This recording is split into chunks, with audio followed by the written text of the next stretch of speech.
The name of the book in Hebrew is Shemot, which means names, from the fact that it begins with a list or the names of the children of Israel, those who made it to Egypt through Joseph. However, the word Exodus is from the Greek translation of the book, meaning exit or going out. The book of Exodus can be divided into three parts. The Prologue, which introduces a new Pharaoh who enslaves Israel. The Liberation, which tells the story of how God liberates Israel. And the Covenant, which tells of how God makes a covenant with the Israelites. In Exodus, we witness God beginning to fulfill his promises to Abraham, Isaac, and Jacob to settle their descendants in the promised land. Also, in Exodus, we witness the emergence of the state of Israel and the inauguration of a new religion, Judaism.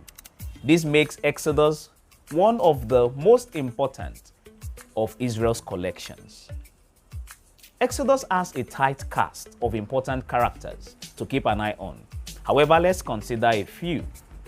First is God, who goes to war against the gods of Egypt, frees Israel from their tyranny, and then makes a pact with the new nation. Second, Moses, one of the greatest of the Old Testament prophets, who served as a mediator between God and his people. Next is Aaron, Moses' brother and right hand, the high priest of the nation of Israel according to the Levitical order. Then Pharaoh, the chief antagonist of the Exodus story. And the Israelites themselves, who journeyed with Moses and Aaron through the wilderness. Let's take a quick spin through some major themes in the book of Exodus. The theme of oppression and slavery. Oppression violates the fundamental human right and dignity which flows from having been created in God's image and likeness. God, through the Exodus account, obviously takes notice of our sufferings. Redemption. It is hard to miss this one. The entire book of Exodus is about God hearing Israel's cries for help, rescuing them from their oppressors, and making them his own. Covenant. Like the rest of the Torah, covenant is a big theme here.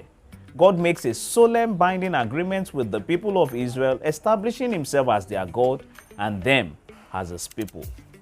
Theophany. God appears to Moses, he descends on the mountaintop, moves with them in the pillar of fire by night and cloud by day, and by the end of the book of Exodus, God is dwelling in the midst of the Israelites in the wilderness.